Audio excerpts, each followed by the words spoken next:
नमस्कार सभी को। आप सभी का बहुत बहुत स्वागत है कक्षा 11 इतिहास की ऑनलाइन क्लास में।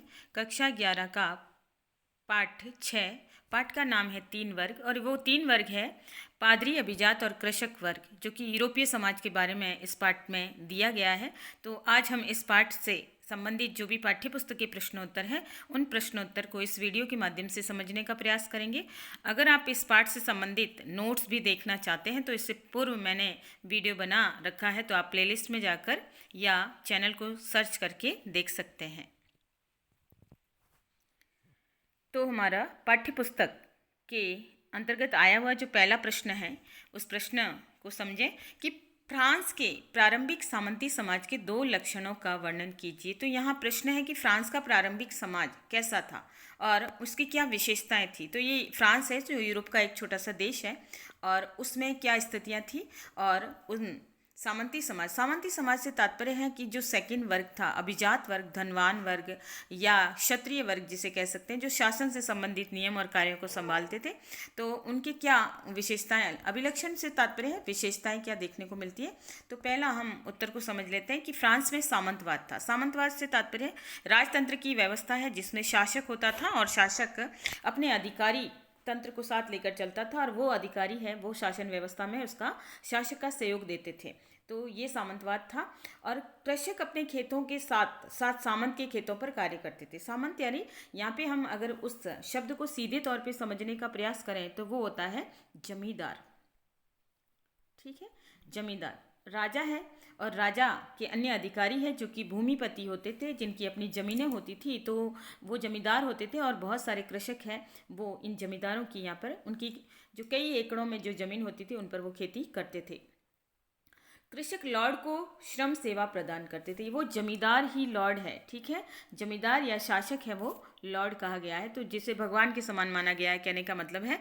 तो कृषक लॉर्ड को श्रम सेवा प्रदान करते थे, यानी कि श्रम सेवा यानी अपनी मेहनत जो है या उनको बेगार या मेहनत है वो वहाँ पे करते थे और बदले में उन्हें सैनिक सुरक्षा देते थे। तो सामंत जो है वो साधारण रूप से जो जनता थी जो कृषक के रूप में कार्य करती थी उनको बदले में सैनिक सुरक्षा देते थे या उनके राज्य के अंदर सुरक्षा देते थे। दूसरी विशेषता अगर हम देखें सामंती समाज की, तो दूसरी विशेषता में है कि सामंत और राजाओं के अच्छे संबंध होते थे। तो राजा जो है वो बड़ा जमींदार एक तरह से कह सकते हैं, या राजा है वो सम्राट वाली स्थिति, और राजा के जो मुख्य अधिकारी होते थे जो कि अलग अलग जो है सामंतों में भूमि का विभाजन वगैरह किया जाता था या राजा उनको अधिकारी बनाकर उन क्षेत्रों की तरफ भेजता था। तो राजा के साथ ये सामंत है वो निष्ठावान रहते थे और वफादार रहते थे। तो ऐसे में राजाओं के साथ इनके संबंध है वो अच्छे होते थे। और सामंतों की कई श्रेणियाँ थी। तो सामंतों की श्रेणियों में जैसे ये वहाँ के पद है जिसमें ड्यूक, अर्ल, बैरन और नाइट्स, तो ये सारी श्रेणियाँ थी जिन्हें अलग अलग ये पदों के नाम से जाना जाता था, जिसमें ड्यूक सबसे ऊपर वाला, फिर कहने का सबसे ऊंचा पद, उसके बाद अर्ल आता था या अर्ल और ड्यूक एक ही बात है, फिर बैरन और तीसरा नाइट्स। नाइट्स यानी इसे हम इक्वाइटस भी कहते हैं। ठीक है, यानी कि ये घुड़सवार होते थे और अश्वारोही होते थे या जो वो भी सेना का हिस्सा हुआ करते थे। तो इस प्रकार से ये सारे के सारे अभिजात थे। अभिजात से तात्पर्य है ये धनी जमींदार वर्ग और साथ में एक रुतबेदार, इनका अपना स्टेटस होता था। तो इस आधार पे ये सामंत के साथ इनके संबंध अच्छे रहते थे। ये जो है राजा के साथ इनके संबंध अच्छे होते थे। राजा भी इनको पूरा मान सम्मान इज्जत है वो देता था। तो ये थी सामंती समाज के 2 प्रमुख अभिलक्षण जो हमें फ्रांसीसी समाज या यूरोपीय समाज के अंदर देखने को मिलते हैं। फिर हमारा नेक्स्ट प्रश्न है कि जनसंख्या के स्तर में होने वाले लंबे अवधि के परिवर्तनों ने किस प्रकार यूरोप की अर्थव्यवस्था और समाज को प्रभावित किया। तो देखिए, जनसंख्या में हो रही निरंतर वृद्धि ने तत्कालीन यूरोपीय अर्थव्यवस्था को प्रत्येक दृष्टि से प्रभावित किया। यूरोप की जनसंख्या जो 1000 ईस्वी में लगभग 420 लाख थी, वहीं बढ़कर 1200 ईस्वी में क्या होगी, देखो एक 200 सालों के अंतराल में लगभग 620 लाख हो गई और 1300 में 730 लाख हो गई। 13वीं सदी तक एक औसत यूरोपीय 8वीं सदी की अपेक्षा 10 वर्ष अधिक लंबा जीवन जी सकता था। यानी कि जनसंख्या की वृद्धि हो रही थी और वहीं कह सकते हैं कि थोड़ी थोड़ी उनकी जो है जीवन प्रत्याशा की आयु भी बढ़ती जा रही थी, या जो है आयु स्तर भी बढ़ता जा रहा था। पुरुषों की तुलना में महिलाओं की जीवन अवधि छोटी होती थी। इसका कारण जो अगर देखा जाए तो वो इतिहासकार ये बताते कि इसका कारण आहार था, यानी महिलाओं को उचित आहार नहीं मिलता होगा और पुरुषों की अपेक्षा उनको थोड़ा स्वास्थ्य पर कम ध्यान दिया जाता होगा, तो इसके कारण जो है महिलाएं ज़्यादा जीवित नहीं रहती थी या पुरुषों की अपेक्षा वो कम जिंदा रह पाती थी। इसके अलावा पुरुषों को महिलाओं की तुलना में अच्छा भोजन मिलता था, यानी पुरुषों को सेवा सत्कार अच्छा मिलता था। 11वीं सदी में जब कृषि का विस्तार हुआ और वह अधिक जनसंख्या का भार सहने में सक्षम हुई तो नगरों में भी वृद्धि होने लगी। ये तो सीधी सी बात है कि जहाँ रोजगार के साधन होंगे, उत्पादन क्षमताएं होगी, तो वहाँ पे जीवन स्तर भी अच्छा होता है, जनसंख्या वृद्धि भी होती है और मृत्यु दर भी कम हो जाती है। तो ठीक वहाँ पर भी ऐसा ही होने लगा था और नगरों में वृद्धि होने लगी। नगरों में हाट बाजार वो बाजार होते हैं। हाट बाजार से तात्पर्य कि वो बाजार जो नित्य प्रतिदिन बाजार लगते हैं और शाम होते ही बाजार उठ जाते हैं, तो वो यानी ये अस्थायी बाजार होते थे, लेकिन ये प्रतिदिन लगना और प्रतिदिन उठ जाना, ठीक है। और नगरों में हाट बाजार वाणिज्य केंद्र विकसित हो गए, यानी यूरोपीय समाज के अंतर्गत सामाजिक परिवर्तन हम देख सकते हैं कि एक तो शहर बसने लगे थे, जनसंख्या वृद्धि होने लगी थी, उत्पादन क्षमताएं बढ़ रही थी और हाट बाजार वाणिज्य केंद्र, वाणिज्य यानी व्यापार वाणिज्य से जुड़े हुए ऐसे कई मामले हैं वो विकसित होने लगे थे, और या फिर कह सकते हैं व्यापार वाणिज्य जो है फल फूल रहा था। अर्थव्यवस्था ने गतिशीलता धारण कर ली थी, यानी अब यूरोप की अर्थव्यवस्था में सुधार आ रहा था। आगे जो है अर्थव्यवस्था लगातार जो है शक्तिशाली होती जा रही थी या आर्थिक रूप से व्यक्ति अच्छे होते जा रहे थे। लोग आकर नगरों में रहने लगे। कालांतर में पश्चिम एशिया के साथ व्यापारिक मार्ग और संबंध भी स्थापित हो गए। कहने का मतलब है कि बाद में जैसे जैसे समय बीतता गया, जैसे जैसे टाइम निकलता गया, वैसे वैसे पश्चिमी एशिया के साथ व्यापार यानी भूमध्य सागर को पार करके वो एशियाई देशों के साथ, खाड़ी देशों के साथ, खाड़ी प्रदेशों के साथ जैसे ईरान, इराक, सऊदी अरब, इन सब इलाकों की तरह इनके व्यापारिक संबंध भी स्थापित हो गए। और इस प्रकार से यूरोप के अंतर्गत जो हम देखते हैं कि जनसंख्या वृद्धि भी होती है और ये सारे बदलाव हैं वो हमें सामाजिक बदलाव और शहरों का विकास वगैरह ये भी देखने को मिलता है। फिर हमारा तीसरा वर्ग जिसे नाइट कहा गया। नाइट एक अलग वर्ग क्यों बने और उनका पतन कब हुआ? तो नाइट है जो कि ये एक अभिजात वर्ग था, एक कह सकते हैं कि यूरोपीय समाज में या जो है फ्रांसीसी समाज में कह सकते हैं। तो यूरोप में, संपूर्ण यूरोप में जो है राजतंत्रात्मक व्यवस्था थी और राजतंत्रात्मक व्यवस्था के अंतर्गत ही नाइट, जिसे इक्वाइटस भी कहा जाता था, घुड़सवार भी कहा जाता था, तो ये अभिजात थे, अर्थात ये धनी और संपन्न जमींदार वर्ग से संबंधित लोग ही होते थे। लेकिन ये एक कह सकते हैं युद्ध कला में पारंगत होते थे, घुड़सवारी में पारंगत होते थे और सेना में ये प्राय हिस्सा लेते थे और सेना में अपना पराक्रम और शौर्य दिखाते थे, जिसके कारण इन्होंने बहुत ही सम्मानजनक स्थिति को प्राप्त कर लिया था। तो ये कैसे अलग वर्ग बने? देखिए कि 9वीं सदी में यूरोप में स्थानीय युद्ध प्राय होते रहते थे। अगर आपने यूरोप का मानचित्र देखा होगा तो यूरोप एक ऐसा महाद्वीप है जिसमें सभी छोटे छोटे देशों का जाल सा बिछा हुआ हमें यूरोप में नजर आता है। तो ऐसे में यूरोप में कई राजतंत्रात्मक प्रणाली से संबंधित देश थे और वो देश आपस में लगभग उनके सबके संबंध अच्छे नहीं थे, तो प्राय राजा शासक है वो आपस में लड़ते रहते थे साम्राज्य विस्तार के लिए, या आपसी जो है तनाव की स्थितियां होती थी, तो युद्ध होते ही रहते थे। शौकिया कृषक सैनिक पर्याप्त नहीं थे, तो ऐसी स्थिति में कि राजा की अपनी जो सामान्य जनता थी जिसमें कृषि वगैरह करने वाले कृषक वगैरह, तो उन्हें सेना में भर्ती कर लिया जाता था, लेकिन ये पर्याप्त नहीं थे सेना का हिस्सा बनने के बावजूद भी, और एक कुशल घुड़सवार सेना की आवश्यकता थी। तो ऐसे में उन्हें आवश्यकता थी कि सेना का हिस्सा ऐसे लोगों के हाथ में रहे जो कुशल घुड़सवार हो, यानी होशियार हो और घोड़े चलाने में निपुण हो, पराक्रमी हो, योद्धा हो। इस आवश्यकता ने एक अलग वर्ग नाइट को जन्म दिया। और फिर शासकों ने क्या किया? जो कुशल घुड़सवार होते थे, पराक्रमी होते थे, सूरवीर होते थे, योद्धा होते थे, उनको सेना का हिस्सा बनाना शुरू कर दिया और फिर लॉर्ड नाइट से जुड़े हुए थे, और इस प्रकार से उन्होंने जो है नाइट वर्ग को ले लिया। और यही नाइट वर्ग अपने आप में धनवान तो होता ही था, युद्ध कला में प्रवीण होता था, तो इनकी स्थिति है वो शक्तिशाली अभिजातों में होने लगी थी। नाइट अपने लॉर्ड को एक निश्चित राशि प्रदान करता था और युद्ध में उसकी ओर से लड़ने का वचन देता था, यानी जो नाइट की उपाधि दी जाती थी, ये नाइट का जो पद जब लॉर्ड ने शुरू किया, लॉर्ड से तात्पर्य यूरोप का शासक, ठीक है, या यूरोप के जो देशों के जो लॉर्ड होते थे, जो शासक होते थे, जिन्हें राजा कहा जा सकता है, तो ये राजा वहाँ की भाषा में जिसे लॉर्ड कहा जाता था, तो नाइट अपने पदों के लिए या निरंतर राजा से जो है अपने संबंध अच्छे बनाने के लिए राजा को धनराशि देते थे और बदले में उन्हें ये वचन भी देते थे कि वह उसकी ओर से लड़ने का वचन देता था। ठीक है, तो राजा को हमेशा एक तरह से संबल देता था, उनके प्रति निष्ठा व्यक्त करता था। 12वीं सदी तक आते आते नाइट का पतन हो गया। तो नाइट वाली व्यवस्था या ये अभिजात जो शासक के लिए एक कह सकते हैं कि शक्तिशाली सहारा होते थे, लेकिन धीरे धीरे ये व्यवस्था जब 12वीं शताब्दी तक आते आते जो है घुड़सवारी वाली सेना है या एक तरह से उसका पतन होना शुरू हो गया था। तो ये नाइट वर्ग है। तो नाइट वर्ग से आप कंफ्यूज ना हो, क्योंकि नाइट जिसे इक्वाइटस भी कहते हैं। ठीक है, इक्वाइटस क्वेश्चन आपका इस तरह से भी आ सकता है कि इक्वाइटस क्या है, नाइट क्या है, या फिर अश्वारोही कौन होते थे। तो इसमें आप समझ सकते हैं कि ये यूरोप के समाज के ये पद है और जिसे नाइट या फिर इक्वाइटस कहा जाता था, और इसे साधारण हमारी हिंदी भाषा में जिसे घुड़सवार कह सकते हैं। फिर नेक्स्ट प्रश्न हमारा कि मध्यकालीन मठों का क्या कार्य था। चूँकि हमने इस पाठ के अंदर 3 वर्गों के बारे में जाना है कि पादरी वर्ग, अभिजात वर्ग और कृषक वर्ग। आप इस पाठ को अगर देखना चाहें तो इससे संबंधित नोट्स का वीडियो भी आप इसमें देख सकते हैं। तो मध्यकालीन मठों का क्या कार्य था। देखिए, मठ आप सभी समझते हैं जहाँ धार्मिक गतिविधियों के केंद्र मठ हुआ करते थे, जिसमें संत, पुरोहित या महंत वगैरह जो है वहाँ रहते थे। तो यूरोपीय समाज में भी जो पादरी वर्ग था, यानी पादरी यानी ये धार्मिक गतिविधियों से जुड़े हुए यूरोपीय पुरोहित वर्ग, जिसे पादरी कहा जाता था, और ये धर्म से संबंधित कर्मकांडों से संबंधित गतिविधियों का हिस्सा हुआ करते थे। तो ये चर्च में रहा करते थे।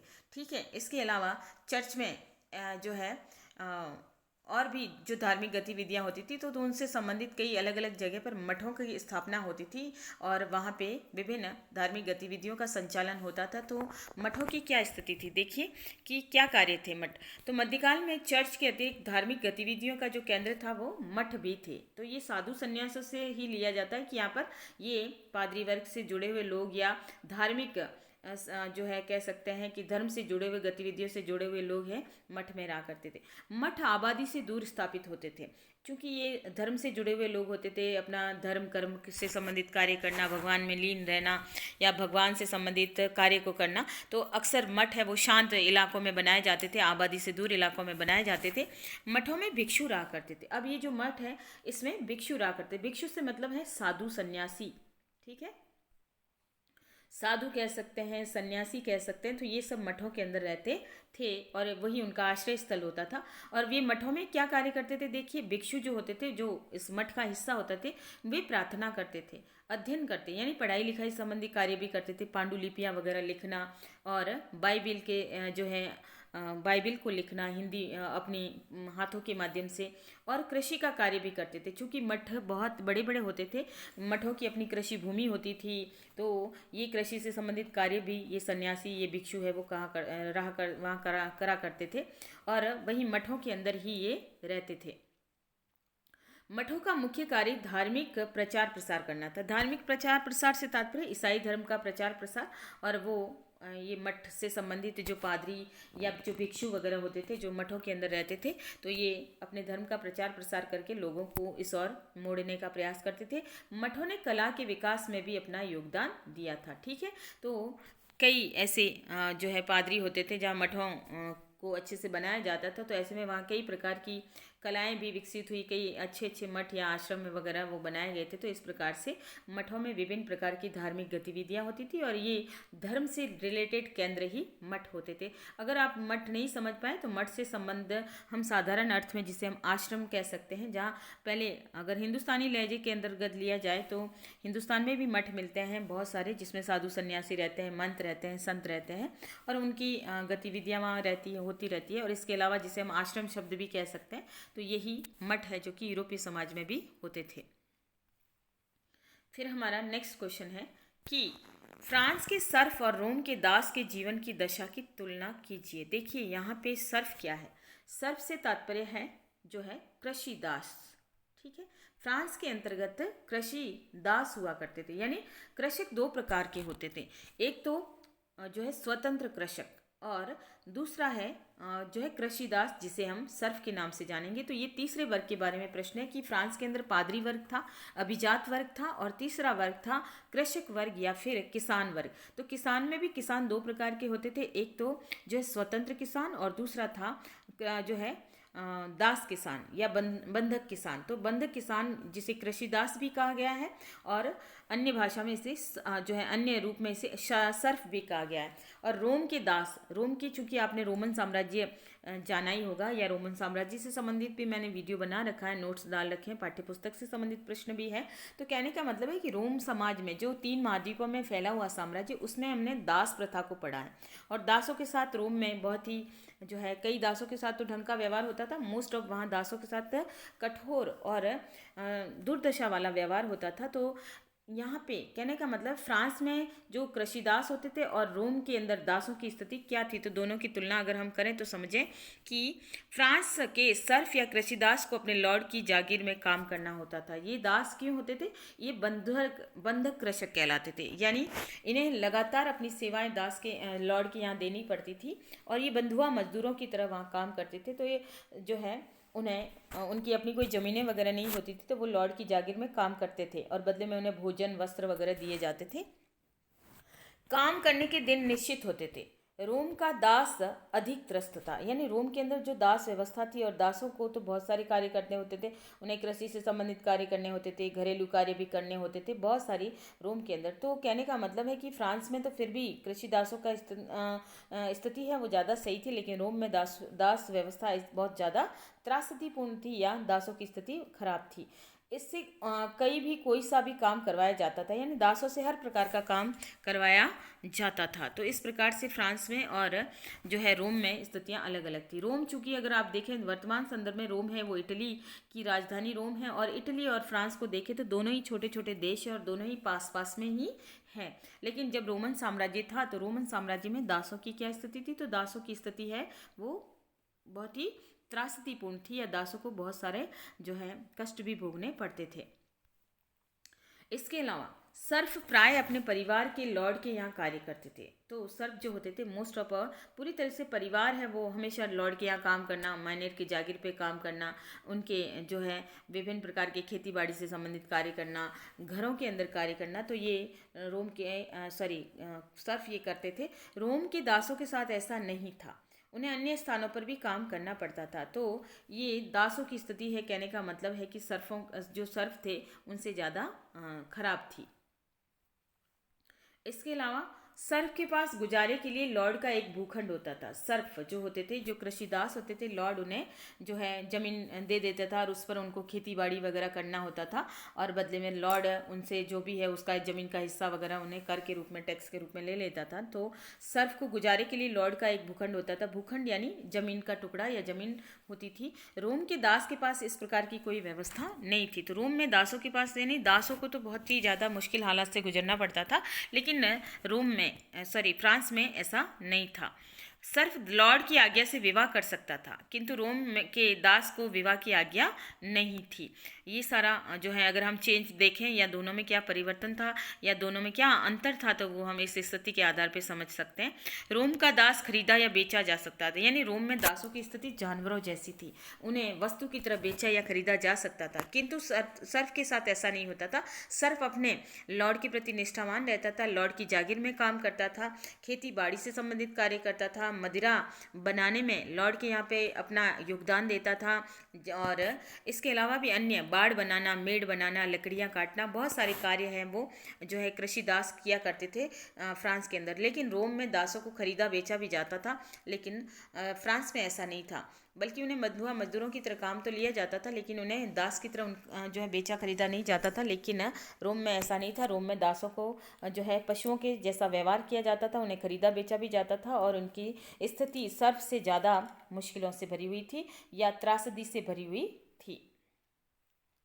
तो इस प्रकार से हमने पार्ट 3 वर्ग से संबंधित जो मुख्य जो 5-6 प्रश्न थे वो हमने इस वीडियो के माध्यम से समझे हैं, और आशा करती हूँ कि आपके लिए ये वीडियो जो है उपयोगी रहेगा। साथ ही आपसे अनुरोध है कि आप मेरे चैनल को जो है लाइक करें, शेयर करें और सब्सक्राइब करें। धन्यवाद।